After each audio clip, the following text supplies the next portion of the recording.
Studies, Mas Bambang Rukminto. Mas Bambang, terima kasih udah datang ya. Ini padat banget saya lihat tadi jamnya. Wah, di sini diundang sini sana sih, waduh. Terima kasih sudah juga membatalkan yang lain gitu jadi kesini. Mas, iya Mas, ini kan kita rame lagi kasus dugaan pemerasan ya oleh oknum polisi. Ya yang terakhir lah KBP Bintoro ya. Polres Jaksel, mantan Kasat Reskrim ya. Melibatkan 2 kasat juga, mantan kasat. Terus kita belum lama kita teringat kasus DWP Jakarta Warehouse Project ya. Konser, ada pemerasan juga warga Malaysia puluhan miliar lah. Mas Bambang selama ini mengamati gimana Mas? Ya, kasus-kasus seperti itu adalah puncak-puncak gunung es dari problematika di kepolisian kita. Gunung gitu. es ya, bawahnya banyak. Sangat banyak gitu. Dan itu bahkan sudah menjadi rahasia umum. Rahasia umum, iya. Masyarakat merasakan tapi masyarakat tidak berkutik gitu. Mau lapor ke siapa? Dan mau lapor ke siapa, kemudian dengan posisi kepolisian yang diberikan kewenangan negara yang sangat besar, tentu ada rasa khawatir di masyarakat ketika mau melaporkan gitu. Intimidasi, rasa ketakutan, ya? Itu pasti ada. Jangankan masyarakat biasa ya.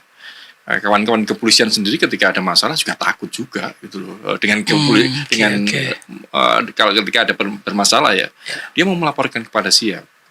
Artinya selama ini negara itu belum memberikan ruang terkait pengaduan keluhan masyarakat terkait dengan kinerja kepolisian seperti itu. Saluran resmi kepolisian untuk pengaduan itu yang ada sekarang ya terkait dengan pelayanan ada ombudsman seperti itu. Tapi kan nyaris ombudsman hanya sekedar administratif saja waktu itu. Betul. Kemudian Kompolnas dengan komposisi sekarang nyaris yang seringkali dikeluhkan masyarakat malah menjadi juru bicara kepolisian karena seringkali memberikan pernyataan yang normatif, prosedural seperti itu saja. Jadi negara belum memberikan ruang ya terkait keluhan-keluhan masyarakat terkait kinerja kepolisian, terutama terkait dengan penegakan hukum gitu. Makanya kalau kemudian kalau tadi ada kasus pemerasan di DWP, kemudian itu melibatkan warga negara asing, korban ya. Korbannya mereka berani speak up karena warga negara asing gitu loh. Coba di luar jurisdiksi kepolisian kita, coba masyarakat sini yang diperas seperti itu dalam kasus judi online, narkoba misalnya, pengguna narkoba. Itu sudah menjadi rahasia umum gitu loh. Judi online ribuan yang konon yang ditangkap gitu. Tetapi yang diproses berapa? Iya betul. Itu terkait dengan konsumen di level bawah. Ya. Mereka yang ditangkap banyak, tapi prosesnya tidak ada. Dan yang menjadi ironi lagi di level atas bandar-bandar itu masih jauh lah dari bandar ngeri. Mas ini kan rahasia umum ya, kita nggak, artinya berulang dong kasusnya berkali-kali. Beberapa kali yang ke-expose bahkan yang kita tidak tahu, bahkan mungkin banyak ya. 2023 lalu kita dihebohkan dengan kasus di Kalimantan Barat ya, AKBP Bambang Kayun. Kalimantan Barat ya. Terus kemudian juga kasus pemerasan kasus Arloji Richard Mell ya. Itu di Jakarta malah gitu. Sorry, yang Bambang Kayun itu apa dia Mas? Kasus penggelapan ya dan korupsi di perusahaan ya. Nilainya 57 miliar. Nilai dugaan suapnya. Pemerasan ya, dan sudah divonis pidana. Itu yang di KPK ya? Di KPK yang melakukan KPK gitu. Di kasus Richard Mell pemerasannya 10 miliar. Saya agak lupa ya, Richard Mell yang mana Mas? Richard Mell yang kasusnya oknum di sini di Jakarta dan menjadi ironi lagi ketika yang melakukan pemerasan itu sudah diberikan sanksi demosi 5 tahun. Terus 2 tahun yang lalu demosinya dianulir menjadi 1 tahun, kemudian dipromosikan bahkan sekarang menjadi bintang 2. Hal-hal seperti itulah yang menjadi keprihatinan kita. Dan bagaimana kepolisian kita kalau hal-hal seperti itu ditoleransi. Artinya kan apalagi kalau kita melihat kasus DWP misalnya, sampai sekarang proses pidananya juga belum baru etik yang jalan. Etik, Baru gitu etik loh. yang jalan ya.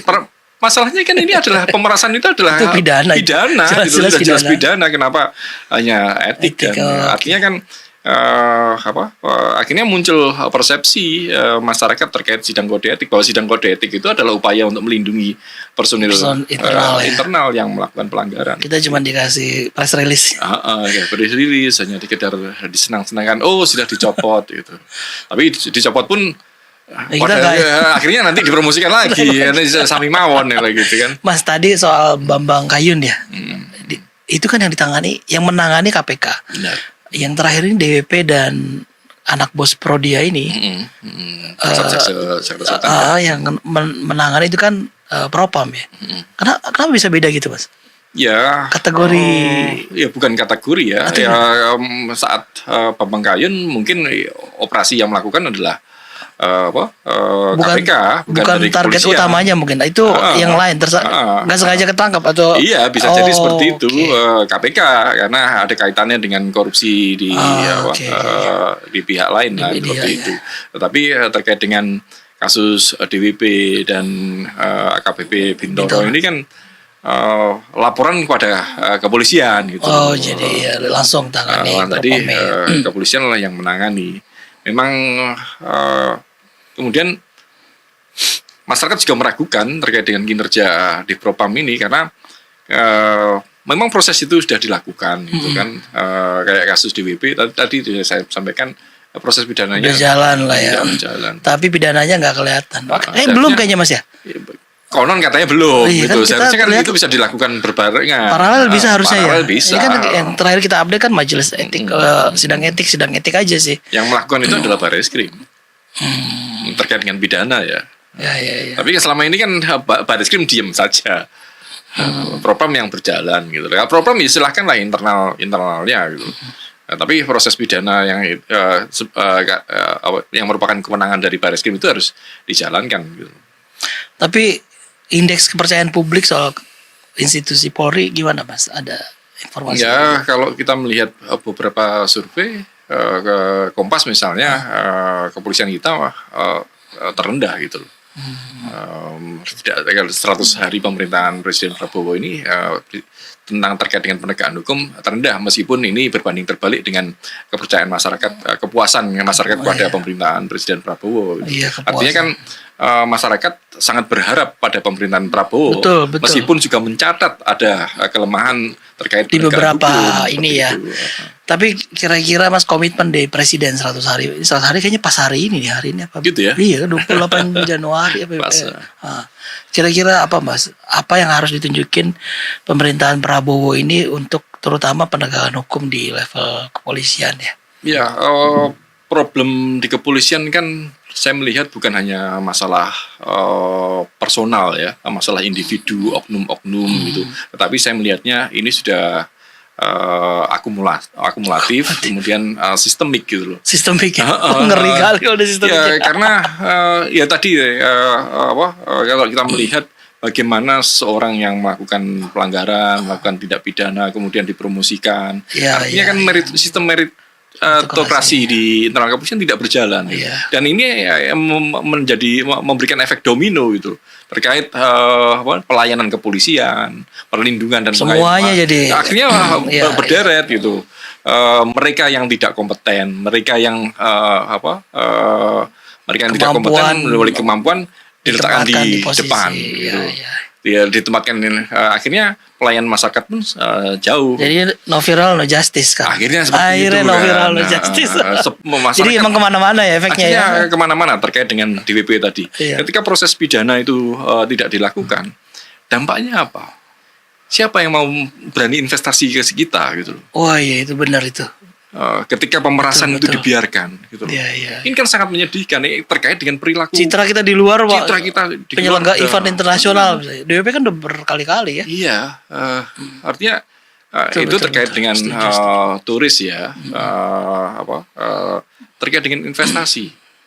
Kalau tiba-tiba di sini diperas dan itu adalah hal yang biasa bagi dianggap biasa bagi kepolisian, bagi penegak hukum. Ya bagaimana? Berat buat pengusaha. Makanya di 100 hari pemerintahan Presiden Prabowo ini harus ada evaluasi yang Berat yang nih. total ya. Ngomong evaluasi berat nih. Evaluasi total pada kepolisian gitu loh. Problem sistemis itu bisa diperbaiki kalau ada leadership yang kuat gitu. Dan kasus-kasus yang ini terjadi, saya melihat bahwa tidak ada leadership yang kuat seperti itu. Ini kan Pak Kapolri kita sudah berapa? 4 4 tahun, 27 ya. Januari 2025 ini. Kemarin persis berarti 27 Iya. ya, 3 hari yang lalu. Makanya kemarin saya sama kawan-kawan juga sempat ditanya skornya berapa Aduh. Pak Kapolri ini. Saya memberikan skor 4 dari 10 lah. Aduh. 4 dari 10 berat. Ya karena Iya. problematika selama kepemimpinan Pak Listio ini sangat banyak gitu loh. Mulai kasus Ferdy Sambo, kasus Teddy Minahasa, Oh, itu kasus di 4 tahun ini semua ya. semua judi online yang tidak kelar. DWP pemerasan dan pelanggaran hak asasi manusia itu kan memang tidak insidennya tidak terlalu besar, tetapi terus Ada beruntun, letupan berkali-kali gitu ya. dan nyaris Besar tidak. Mas menurut kita Mas itu Iya, kan 20 yes. 50 lumayan kalau misalnya buat Korban nyawa 135 nyawa Iya, terakhir anak bangsa di Kanjuruhan gitu. Kanjuruhan terakhir. Betul. Seperti itu. Ya artinya memang perlu evaluasi ya dari Harus ada Pak evaluasi, Presiden Prabowo. Ya apapun bentuk evaluasinya ya. Karena itu akan memberikan pondasi bagi pemerintahan presiden ini ke depan. Tanpa ada penegakan hukum yang kuat, tegas, ya kita mau percaya kemana lagi. Sebenarnya salah satu kepuasan publik pemerintahan Prabowo penegakan hukum dianggap baik ya, cukup baik ya. Misalnya korupsi udah mulai kelihatan gitu ya. Memang ada beberapa perselisihan soal judi online gitu ya. Tapi itu dianggap masih kurang Mas Bambang untuk polisi terutama. Ya masih sangat kurang ya. Bagaimanapun juga ujung tombak dari penegakan hukum itu adalah kepolisian. Gitu. Memang masyarakat akan selalu menyorot terkait dengan kinerja kepolisian. Pelayanan, perlindungan, pengayoman sebagai tupoksinya itu harus benar-benar dilakukan dengan tanggung jawab, dengan serius. Bukan kalau saya melihat program dengan mendukung program Asta-Citanya Presiden Prabowo untuk ketahanan pangan misalnya, kepolisian malah ikut-ikutan untuk mencetak 1 juta lahan. Itu kan jadi nggak begitu maksudnya ya. Jadi aneh gitu loh. Itu bukan tupoksinya gitu loh. Ya jangan asal Bapak senang lah seperti itu, asal Bapak Presiden senang gitu. Ya tupoksimu dulu kerjakan dengan benar, dengan bertanggung jawab. Barulah itu sudah cukup sangat bagus sudah kalau sudah dilakukan dengan ngeri sedap nih gitu. ngeri sedap terus ini. Tapi Mas gini, apa namanya, kita lihat kasus AKBP Bintaro Jakarta Selatan ya, dugaan pemerasan anak bos Prodia, kita sebut gitu, klinik Prodia gitu. Kasusnya sendiri kan kita nggak begitu ini ya kita mungkin melihat itu kasus kriminal ya. Tapi anak di bawah umur gitu ya, di bawah umur, dugaan roda paksa, kemudian korban narkoba overdosis dan korban meninggal. Tadi kita lihat ya kasus kriminal biasa, tiba-tiba mencuat dugaan pemerasan 20 miliar, Lamborghini lah segala macam. Jadi kita lihat ini kasus apa yang mana? Artinya masyarakat saya melihatnya sudah berani speak up. Iya. Terkait dengan pelayanan kepolisian. Mulai DWP, DWP betul. No viral, no justice. Sekarang ini dan ke depan kalau tidak ada perubahan, ada perbaikan, kasus seperti ini akan modelnya begini semua. Modelnya seperti ini juga. Ramen di sosmed. Orang akan speak up terkait dengan kinerja kepolisian. Saya meyakini bahwa kawan-kawan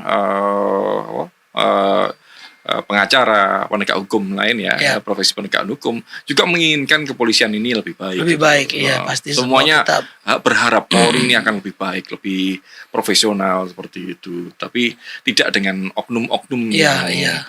Pasti masih banyak orang baik juga di dalam kan. Ya, itu yang seringkali menjadi muncul sindiran-sindiran gitu loh. Ya, seringkali kan kita mengatakan bahwa yang melakukan pelanggaran itu adalah oknum-oknum. Masih banyak polisi yang baik. Gitu. Tapi muncul pertanyaan, polisi baik itu yang mana, ya, seperti itu. Karena oknum-oknum itulah yang dipromosikan, ya, seperti itu. Dipromosikan menjadi jenderal. Terus yang baik itu di mana? Apakah tidak ada polisi yang baik sehingga bisa lebih bisa dipromosikan? Misalnya seperti itu kan.